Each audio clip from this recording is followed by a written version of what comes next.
ہم نے نماز میں چھوڑ دیا تو اس کے نماز کے ثواب میں کمی کر دی جائے گی۔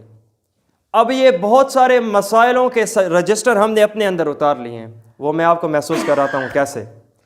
نماز ایک اسپیسیفک ایک حالت، ایک کچھ پڑھنے کا نام ہے۔ اب یا تو اس میں کچھ کمی ہوگی، کچھ کرنا چاہیے تھا اور نہیں کیا، یا تو کچھ چھوڑنا چاہیے تھا اور یہ کر بیٹھا ہے۔ اب اگر اس عالم میں یہ معاملہ ہو جائے، ذہن میں دوڑاؤ کیا چیز رہی ہے؟ اگر تو فرض رہا ہے نماز ہی نہیں ہوئی، اگر واجب رہا ہے سجدہ سہو سے معاملہ حل، اور اگر سنت رہی ہے نماز کے ثواب میں تو کمی ہو گئی ہے لیکن نماز ہو گئی ہے، بہتر یہ ہے کہ آئندہ ایسی چیز نہ ہو، آئندہ دوبارہ سنت نہ چھوٹے۔ اگر ہم ان چیزوں کو سمجھ چکے ہیں، ہمارے نماز کے کافی مسئلے حل ہو چکے ہیں۔ نماز دو چیزوں کا نام، کچھ پڑھنا، کچھ کرنا۔ نماز میں تین چیزیں ضروری، فرائض، واجبات، سنتیں۔ فرض رہ جائے نماز نہیں ہوئی، واجب رہ جائے سجدہ سہو سے نماز ہو گئی، اگر نہ کیا وقت کے اندر لوٹانا واجب۔ اسی طرح سنت رہ گئے تو سنت کے رہنے پر ثواب میں کمی کر دی گئی اور نماز ہو گئی۔ یہ چیزیں ہیں ہمارے لیے۔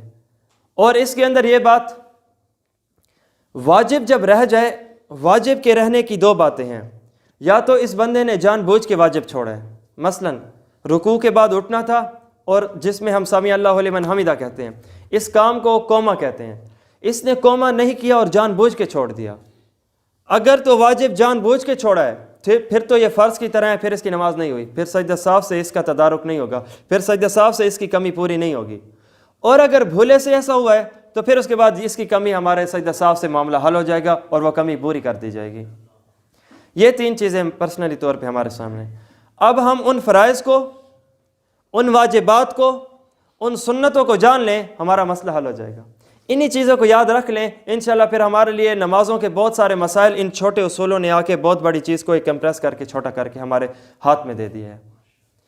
نماز کے اندر دو قسم کی، اب ہم فرائض کی طرف چلنے لگے ہیں۔ نماز کے اندر دو قسم کی ضروری چیزیں ہوتی ہیں۔ نمبر ایک، نماز میں داخل ہونے سے پہلے کچھ ہونا اور اس کو کرنا، مثلا وضو کا ہونا، کپڑوں کا پاک ہونا، جگہ وغیرہ کا پاک ہونا۔ تو نماز کے اندر دو قسم کی ضروری چیزیں۔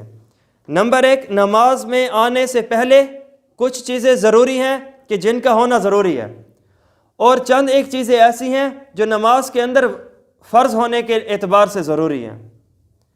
نماز کے اندر کہ جو باہر کی ضروری چیزیں ہیں ان کو کہتے ہیں شرائط۔ نماز کے جو اندر کی ضروری چیزیں ہیں، جیسے کہ ہمارا قرات، قیام، رکوع، تو ان ضروری چیزوں کو کہتے ہیں فرائض، ارکان۔ اندر کی ضروری چیزوں کو ارکان کہتے ہیں، اور باہر کی ضروری چیزیں، نماز کے اندر کی ضروری چیزیں، ان دونوں کو ملاؤ تو ان کو کہتے ہیں فرائض۔ نماز کی باہر کی ضروری چیز شرائط، نماز کے اندر کی ضروری چیز ارکان، باہر اور اندر کی ضروری چیز کو ملاؤ، اس کا نام فرائض۔ وہ فرائض کون سے ہیں، وہ واجبات کون سے ہیں، وہ سنتیں کون سی ہیں، جان لیں گے مسئلے حل۔ سب سے پہلے اب ہم نماز کی شرائط کی طرف جانے لگے ہیں۔ نماز کی وہ ضروری چیزیں کہ جو نماز کے اندر آنے سے پہلے ان کا ہونا ضروری ہے۔ یہ جو میں بتا رہا ہوں اس کو یاد رکھنے کا بھی بڑا بہترین انداز ہے، بہت آسان طریقہ ہے۔ جو چیز بتاتا جاؤں گا وہی ترتیب بنتی جائے گی، یوں ترتیب کے ساتھ اگر ہم چلیں گے ہمارے لیے معاملہ آسان ہوگا۔ نمبر ایک، ہمارے پاؤں زمین پہ ہوتے ہیں، جگہ پہ ہوتے ہیں، تو اس جگہ کا پاک ہونا۔ نمبر دو، اس زمین پہ ہمارا جسم ہوتا ہے، جسم کا پاک ہونا۔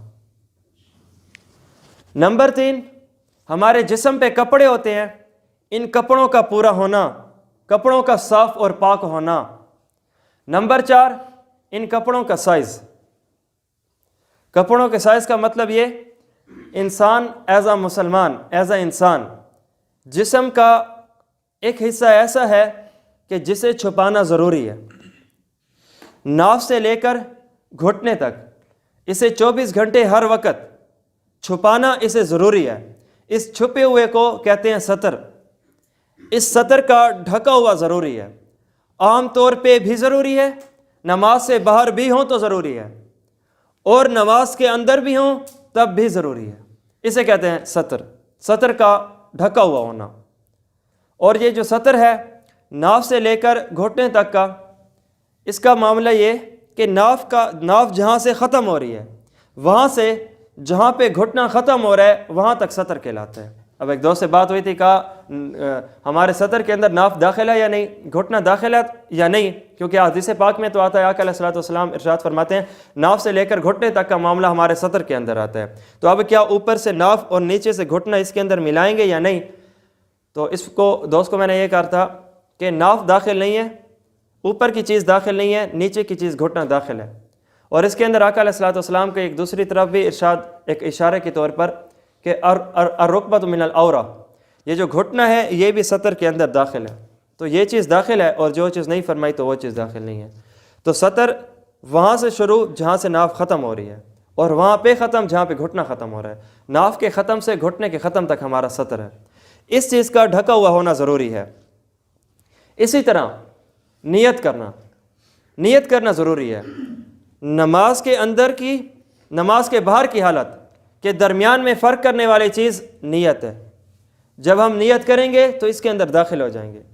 اب یہاں پہ بھی ایک بات ہے، شریعت کے اندر چند ایک مسئلے ایسے ہیں جن کے اندر نیتوں کو ہونا ضروری ہے، چند ایک مسائل ایسے ہیں جس کے اندر نیت نہ بھی ہو تو کام ہو جائے گا، گولی کی طرح ہے، چل گئی بس چل گئی۔ نماز ہے، اس کے اندر نیت کا ہونا ضروری ہے، لیکن اس سے پہلا وضو، اس کے اندر نیت نہ بھی ہو تو کوئی مسئلہ نہیں، نماز وضو ہو جائے گا۔ ہاں اس کی سنت ہے، بہتر ہے کہ انسان نیت کر لے۔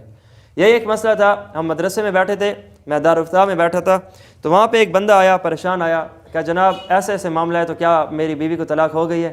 میں نے ایسے ایسے الفاظ بولے، تو کہا گیا کہ جی طلاق تو ہو گئی۔ کہا اصل میں نہیں، میری نیت نہیں تھی۔ تو اسے سمجھاتے ہوئے کافی ٹائم لگ گیا تھا ساجی کا۔ تو وہاں پہ اب بات یہاں پہ کھل کے یہ بات آئی کہ شریعت کے اندر دو قسم کے کام ہیں۔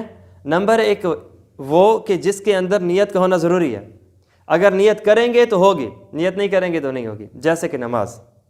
اور چند ایک مسائل ایسے ہیں کہ جس کے اندر اگر ہم نیت نہ بھی کریں تو کم از کم اس کام کا وجود ہو جائے گا۔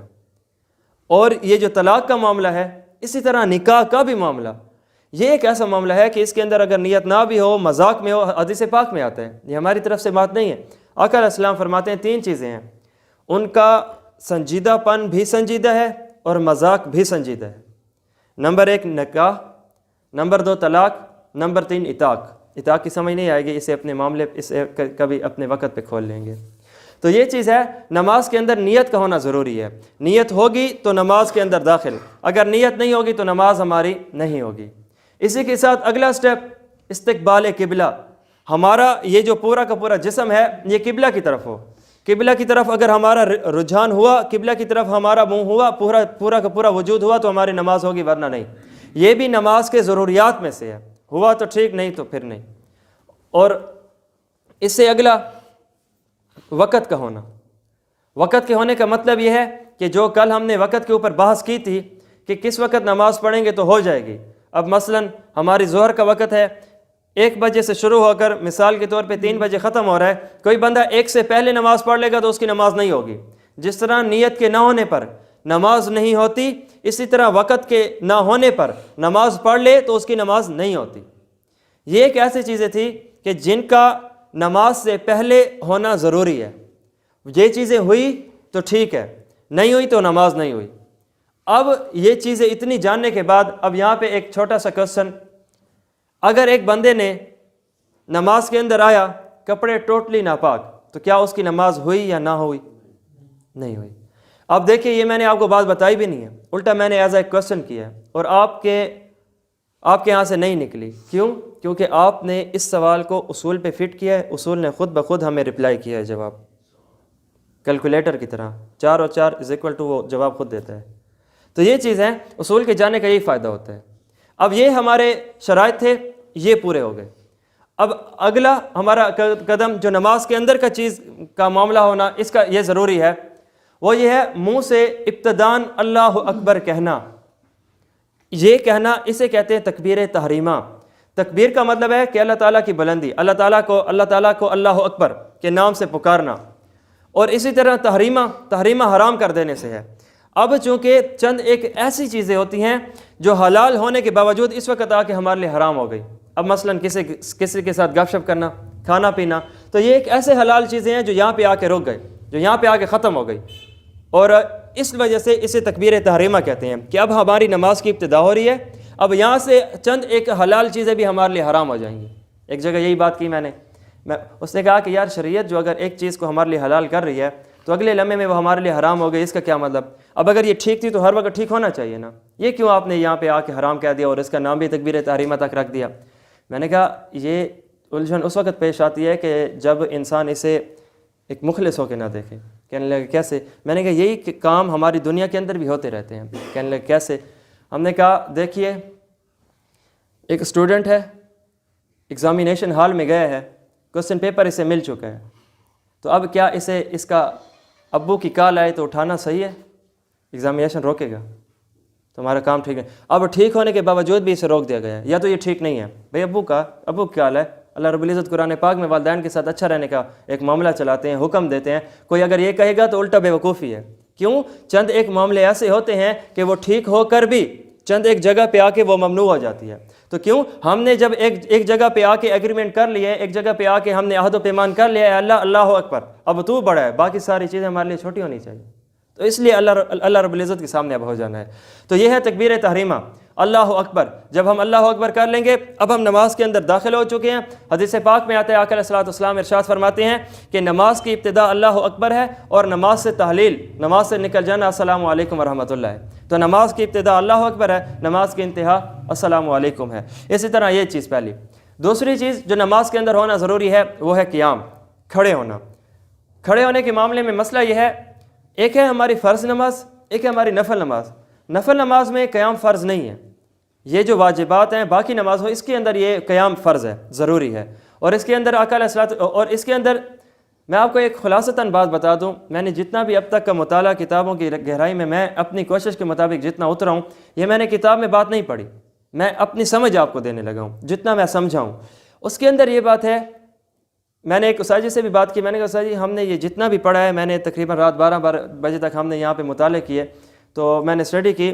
تو اس کے بعد جو میں اس خلاصے پہ اس قیام کے یا کسی بھی نماز کے مسئلے کے بارے میں پہنچا ہوں، وہ بات یہ ہے کہ کم از کم انسان کی جتنی طاقت اور قوت ہے اس قوت کو استعمال کر کے نماز ضرور پڑھے گا. اگر موجود قوت کے ہونے کے باوجود یہ ایک قدم طاقت سے نیچے ہو جاتا ہے تو اس کی نماز نہیں ہوگی. فار ایگزامپل اس کے پاس کھڑے ہونے کی طاقت ہے، جان بوجھ کے فرض نماز میں بیٹھ گیا ہے تو اس کی نماز نہیں ہوگی. یہ اس کی طبیعت صرف اتنی خراب ہے کہ کھڑا نہیں ہو سکتا، بیٹھ کے پڑھ سکتا ہے. تو اب اگر اس نے بیٹھنے کو بھی چھوڑ دیا، اشارے پہ آ گئے تو اس کی نماز نہیں ہوگی. یہ ایک خلاصتاً بات ہے کہ نماز کے اندر اس بات کو جاننا ضروری ہے، جتنی ہمارے پاس طاقت موجود، جسم میں زور، ہمت، طاقت، قوت ہوگی، اس چیز کو استعمال کر کے نماز کے اندر اتر آنا ضروری ہوگا. اگر موجود طاقت سے ایک قدم ہم نیچے اتریں گے تو ہمارے لیے یہ چیز صحیح نہیں ہوگا. ہاں اوپر کو جائیں گے تو پھر ثواب زیادہ ہے، یہ تو پھر اور ہی بات ہے. جیسے وہ کہتے ہیں نا کہ مریض بھی تھے، بزرگ بھی تھے، تو اب جیسے آقا علیہ الصلوۃ والسلام کی مثال لے لیجئے. ایام مرض میں آقا علیہ الصلوۃ والسلام صحابہ کرام کے کندھوں سے یوں زور پیروں میں نہیں تھا، یہ کندھے مبارک تھے، یہ بازو مبارک تھے جو صحابی کے کندھے کے اوپر زور دے کے یوں گھسٹ کے تشریف لا رہے تھے، لیکن تشریف لا رہے تھے. تو موجود طاقت سے اضافی معاملہ تو الگ بات ہے، یہ تو افضل ہے، یہ تو بہتر ہے ثواب میں بھی. لیکن اگر موجود طاقت سے نیچے اتر آئیں گے تو پھر یہ چیز ٹھیک نہیں ہے. نماز کے اندر کی ضروری چیز نمبر 1 تکبیر تحریمہ، نمبر 2 قیام، نمبر 3 قرات یعنی قرآن پاک کا پڑھنا. قرآن پاک کا الحمد کی الف سے لے کر والناس کی سین کے اندر جتنا آسانی جہاں سے ہو سکے تھوڑا سا قرآن پاک پڑھ لینا یہ فرض ہے، یہ نماز کے اندر ضروری ہے، اس کو پڑھنا چاہیے. اور اسی طرح رکوع کے اندر نماز میں رکوع کرنا یہ بھی فرض ہے. اسی طرح 2 سجدے، ایک سجدہ نہیں، کام سجدہ، تعداد میں 2 سجدے، ان کو کرنا ضروری ہے. اور جو اگلا فرض ہے وہ میں آپ کو سمجھانے لگا ہوں. نماز 2 رکعت کی بھی ہوتی ہے، 3 رکعت کی بھی ہوتی ہے جیسے کہ مغرب، اور 4 رکعت کی بھی ہوتی ہے جیسے کہ عصر اور ظہر. جب 2 رکعت سے زیادہ ہو جائے نماز تو اس کے اندر جب ہم اتحیات پہ بیٹھتے ہیں اسے کہتے ہیں قعدہ. 2 رکعت والی نماز میں ایک قعدہ ہوتا ہے اور 3 اور 4 رکعت والی میں 2 قعدے ہوتے ہیں. دوسری میں بھی اور تیسری رکعت میں بھی، جیسے کہ مغرب، اور 4 رکعت میں دوسری رکعت کے بعد بھی اور چوتھی رکعت کے بعد بھی. نماز کے اندر تعداد میں آخری قعدہ جو ہے جس کے بعد سلام پھیرا جائے گا، وہ قعدہ عبدہ و رسولہ تک پڑھنا فرض ہے. پڑھنا نہیں، اس کے اندر اتنی مقدار جتنا، مثلا ایک بندہ اتحیات پڑھتا ہے، التحیات للہ والصلاۃ والطیبات والسلام علیکہ، یہ عبدہ و رسولہ تک یہ جتنا پڑھتا ہے، یہاں پر جتنا اسے پڑھنے میں ٹائم لگا ہے، اس ٹائم جتنا قعدے میں، اخیر قعدے میں بیٹھنا ضروری ہے. یہ فرض ہے، اس کے اندر یہ چیز فرض ہے. اب اس کے اندر جو پڑھتے ہیں، جو چیز میں درمیان کے اندر چھوڑتا جا رہا ہوں، وہ اس کے چند ایک چیزیں ہیں وہ ہماری واجبات میں پوری ہوں گی، اور کچھ چیزیں وہاں پہ رہ جائے تو وہ ہماری سنتوں میں پوری ہوں گی، اور چند ایک چیزیں جو ہم نماز میں کرتے رہتے ہیں جو ہمارے فرائض میں نہیں آئے تو وہ مستحبات میں پوری ہوں گی. تو یہاں پہ صرف یہ بتایا جا رہا ہے کہ نماز کے اندر کون سے فرائض ہیں. تو یہ جو نماز کے اندر آخری قاعدہ ہوگا، اس آخری قاعدے کے اندر اتحیات عبدہ و رسولہ تک بیٹھنا ضروری ہے.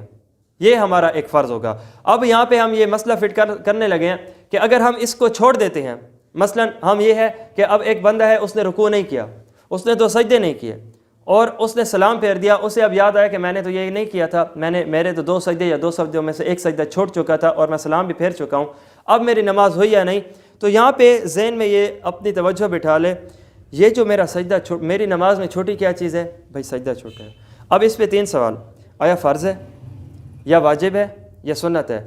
جو اگر فرض ہے تو پھر نماز ہی نہیں ہوئی، مجھے دوبارہ پڑھنی چاہیے. جو اگر واجب تھا وہ تو پھر اب تو نماز کا وقت ہی گزر چکا ہے، اب میں کیا کروں؟ تو اب اسے دوبارہ اپنے وقت کے اندر لوٹانا ضروری. اور اگر سنت تھی، ہم نے اسے چھوڑ دیا ہے، تو اب نماز کے ثواب میں کمی ہو گئی ہے، اور انشاءاللہ ہم نیت کرتے ہیں کہ ایسا معاملہ آئندہ نہیں ہوگا. تو یہ ہے ہمارے نماز کے فرائض.